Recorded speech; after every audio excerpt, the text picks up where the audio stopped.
The engines had been roaring all afternoon, but now one bike sat dead in the dust, silent like it had been shot. The Hells Angels didn't panic easily, but when a machine refuses to breathe under your hands, something ugly crawls up your spine. That's when a dirty, barefoot kid stepped out from behind a dumpster and said the one thing no one expected. "If I fix your bike, will you keep me?" Before this goes any further, if you love raw, true-feeling stories about survival, second chances, and unexpected family, hit that subscribe button now.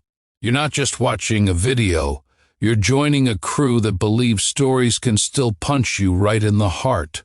They called him Ghost because no one ever noticed him. 12 years old, maybe 13, hair burned blonde by the sun, hands black with oil that never washed off.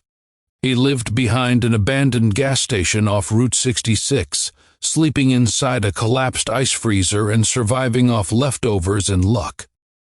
The Angels had stopped there for fuel and beer, a whole pack of them, leather vests heavy with patches and history. Big men, loud men, dangerous men, and now one of their prized Harleys refused to start. They tried everything. Spark plugs changed, fuel line checked, kickstart slammed so hard it echoed off the highway. One of them cursed and punched the tank. Another said they'd torch the damn thing and tow it later. That bike mattered. It belonged to Razor, a man whose temper was legendary and whose patience was non-existent. Being stranded with a broken bike wasn't just inconvenient, it was disrespectful. That's when Ghost spoke again, voice barely above the wind. "It's the timing chain. It slipped when you revved it." The men froze. Razor slowly turned, his shadow swallowing the boy. "You know bikes, kid?" Ghost nodded. "I know broken things." Laughter broke out. Rough, cruel laughter. Someone tossed a quarter at him and told him to scram, but Razor didn't laugh. He stared at the boy's hands. Those hands weren't shaking. They were steady, used to pain, used to work. "You fix it," Razor said. "I'll give you $50. Ghost swallowed. "I don't want money." Razor raised an eyebrow. "Then what?" The boy's voice cracked. "I want to stay." Silence fell heavier than any threat. Stay meant protection. Stay meant food. Stay meant not sleeping with one eye open, waiting for cops or worse. One angel muttered that the kid was insane. Another said this was a bad idea. Razor knelt down until they were eye level. "If you touch my bike and screw it up," he said calmly, "you won't need a place to stay." Ghost nodded.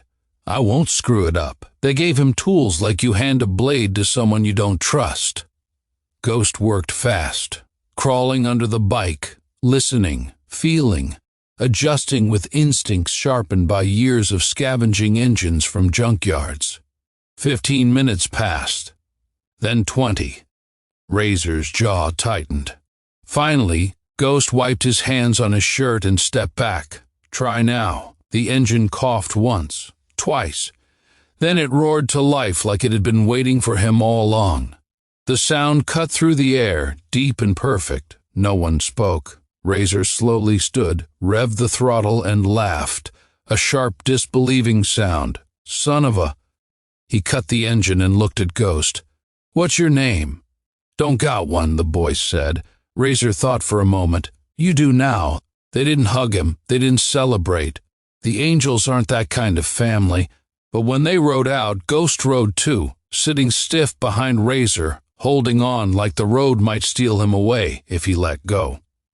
He got meals that night, a shower, a blanket. The next morning, Razor put a wrench in his hand and pointed at another bike.